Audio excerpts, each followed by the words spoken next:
menyongsong tahun baru nih. Mari ke depannya jangan suka cari-cari pasal untuk pembenaran, itu bahaya. Nanti setiap ucapan presiden ditarikan dalil untuk membenarkan, itu tidak bagus cara kita bernegara. Iya, saya heran ya, menteri terkait dengan hukum itu sukanya mencari dalil atau pasal pembenar terhadap apa yang disampaikan oleh presiden. Seperti kasus pemulangan narapidana ke luar negeri, katanya hanya tactical arrangement gitu, padahal ada hukum yang melarang. Yang ini lagi gagasan Pak Prabowo untuk kemungkinan memberi maaf kepada koruptor asal mengaku secara diam-diam dan mengembalikan kepada negara secara diam-diam. Itu kan salah. Undang-undang korupsi tidak membenarkan itu, hukum pidana tidak membenarkan itu. Lalu menterinya mencari dalil pembenar, itu kan ada di undang-undang kejaksaan, denda damai. Denda damai itu hanya untuk tindak pidana ekonomi sesuai dengan undang-undang tentang bea cukai, undang-undang perpajakan, dan undang-undang kepabeanan. Nah di situ kalau ada orang melanggar pajak atau bea cukai, itu tawar-menawar dulu. Oh, kamu seharusnya bayar 100 miliar, kok hanya membayar 95. Nah sekarang yang 5 ini dikalikan berapa? Itu namanya denda damai. Dan itu jelas ada mekanismenya, yaitu dibuat oleh instansi terkait, dalam hal ini Kementerian Keuangan, lalu minta izin Kejaksaan Agung. Minta izin ke Jaksa Agung, jelas tuh prosedurnya, angkanya jelas, tidak diam-diam. Nah sekarang dinaikkan kewenangan ini, Jaksa Agung boleh menerapkan denda damai tanpa usul dari instansi terkait. Tetapi itu tetap tuh undang-undang tindak pidana ekonomi, yaitu untuk kepabeanan, untuk pajak, dan untuk tadi bea cukai. Itu diatur di dalam pasal 35 Undang-Undang Kejaksaan Agung yang terbaru. Dan itu jelas di dalam pasal 35, dan penjelasannya itu hanya untuk tindak pidana ekonomi tertentu. Korupsi tidak masuk di situ.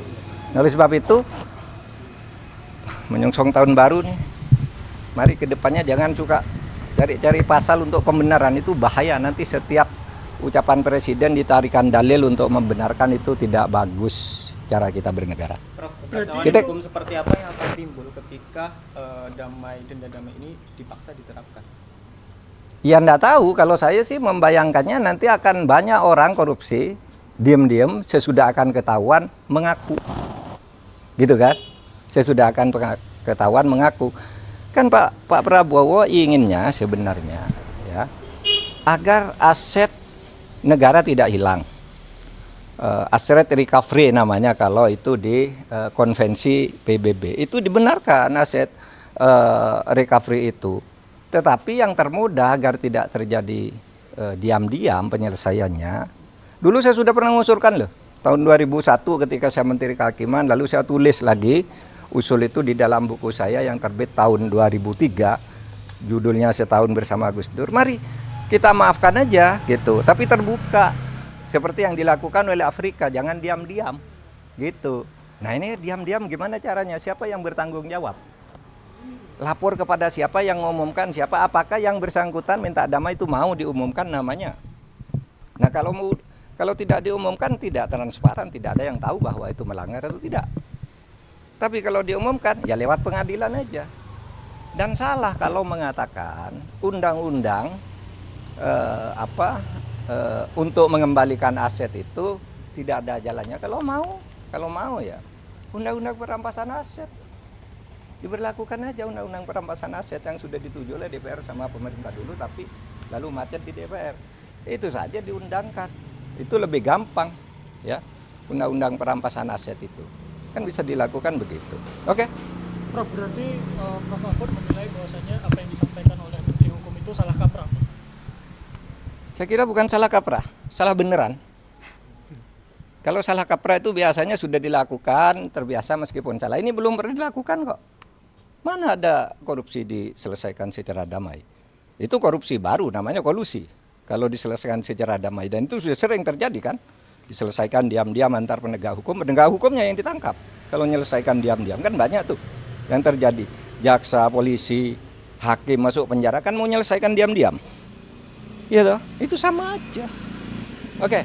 Pak, tapi dikit Pak Andi Aktas kan ada menyinggung sedikit soal turunan dari Undang-Undang Kejaksaan. Berarti ini apakah ada keterkaitan akan ada Ya itu yang saya katakan tadi itu, menyebut Undang-Undang Kejaksaan itu salah.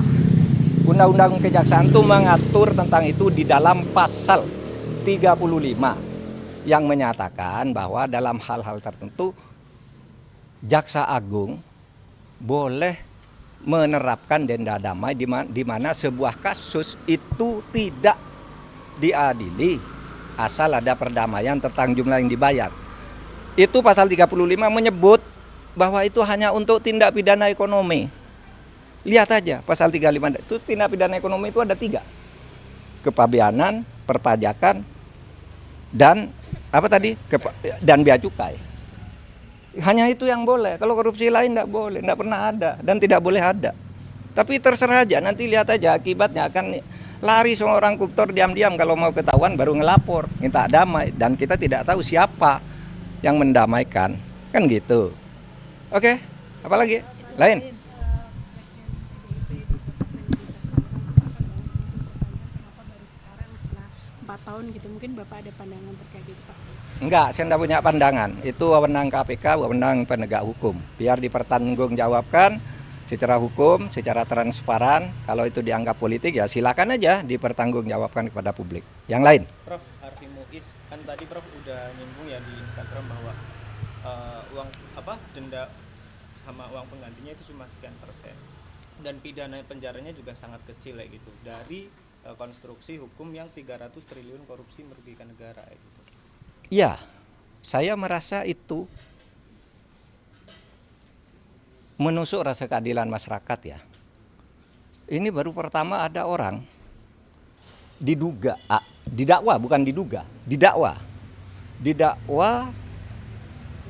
melakukan tindak pidana korupsi dan tindak pidana pencucian uang sebesar 300 triliun. 300 triliun. Lalu tuntutannya hanya 12 tahun. Dengan uang yang tadi 300 triliun itu dikembalikan hanya 210 miliar. Ditambah denda 1 miliar. Itu sungguh menusuk rasa keadilan. Karena apa? 6,5 tahun itu kok kecil sekali bagi orang yang menggarung kekayaan negara. 300 triliun hanya diambil 210. Lalu ada yang mengatakan, Pak itu 300 itu kan potensi, bukan potensi. Itu sudah disampaikan bahwa itu kerugian keuangan negara, bukan kerugian perekonomian negara. Kalau kerugian perekonomian negara itu potensi. Termasuk gaji, termasuk apa gitu yang diduga merugikan perekonomian. Ini uang negara menurut Jampitsus Febri Diansah. Resmi pada waktu itu malah menyebut ini bukan kerugian ekonomi negara tapi keuangan negara. Artinya uang konkret yang dicuri dari negara. Sesudah dihitung lagi jadi 300 triliun. Hanya dikabulkan perampasannya 210 ditambah denda 1 miliar berarti 211. Ini sungguh tidak adil. Coba Anda ambil contoh Beni Cokro. Hukumannya seumur hidup, asetnya dirampas. Ratusan miliar oleh Kejaksaan Agung. Henry Surya semula dibebaskan di pengadilan negeri. Kita tidak terima.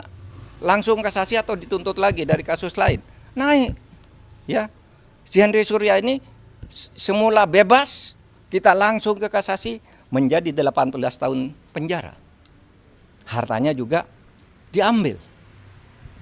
Sudah disita oleh kepolisian lebih dulu.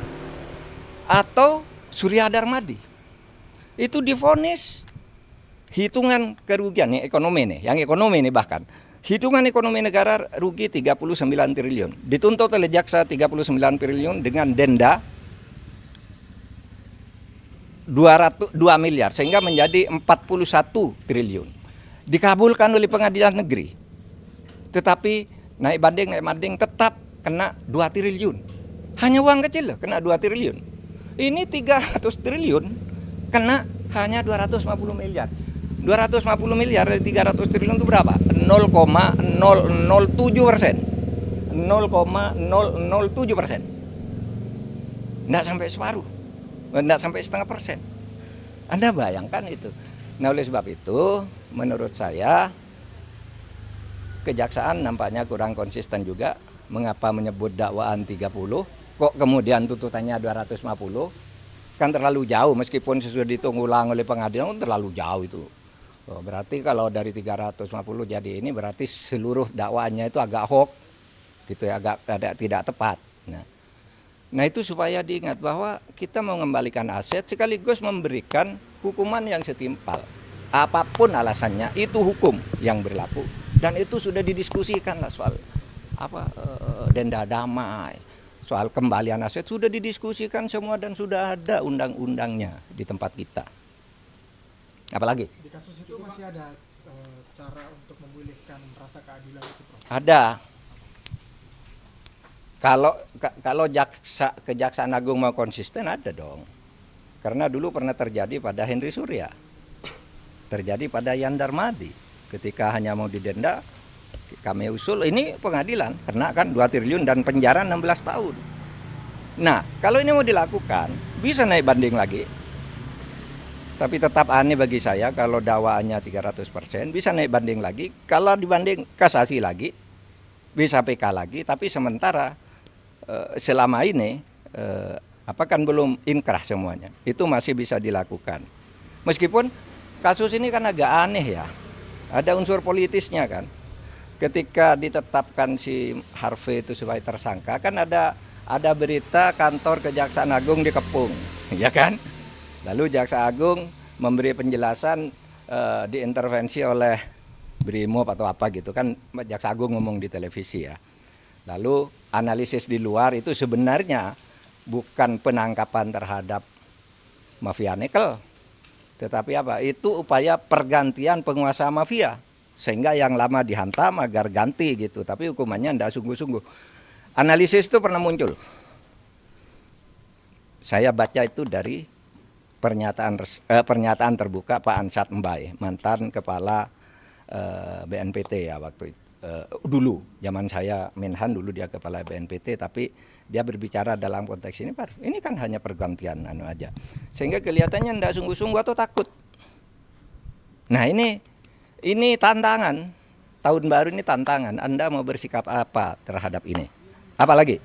Prof, terkait dengan pertimbangan majelis hakim dalam menjatuhkan vonisnya ke Harvey Muiz itu kan majelis hakim menyinggung bahwasanya tuntutan yang dilayangkan jaksa kepada Harvey itu terlalu berat gitu, dan bahkan majelis hakim menyampaikan kalau Harvey Muiz ini hanya perwakilan dari PT Refine Bangkatin ini untuk mengurus terkait dengan proses timah ini, Prof. Ya, pertimbangan bisa dicari-cari, apalagi pertimbangannya karena katanya sopan. Mana ada orang diadili tidak sopan? Semua orang diadili pakai jilbab, pakai sarung, pakai ini. Itu enggak bisa karena punya anak, semua maling punya anak. Kalau mau membebaskan orang, menurut saya yang dibebaskan maling-maling kecil dulu. You tahu enggak? Berapa jumlah penghuni penjara? Catatan saya ketika saya menjadi Menko Polhukam di tahun terakhir. Penghuni penjara di Indonesia adalah 263.000 orang. 50% lebih itu narkoba, korban kejahatan narkoba. Yang koruptor itu tidak sampai 0,5%. Dari 263.000 itu hanya 1.290 atau 1.300 orang. Itu tidak sampai 0,5%.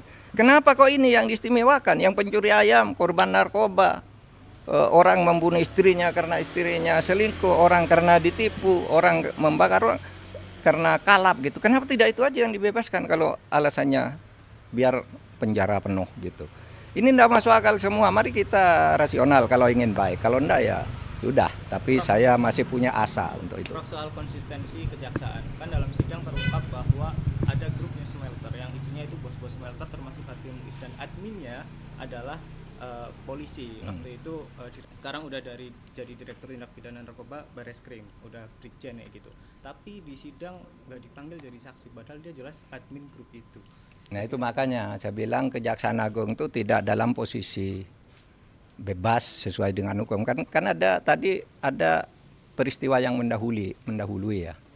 Ketika Kejaksaan Agung itu dibilang diteror, ini si Jampitsus dibuntuti kemana-mana, kemudian ada drone di sekitar Kejaksaan Agung dan sebagainya.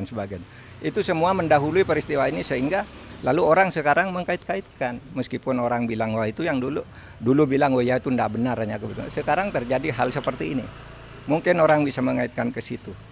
Udah?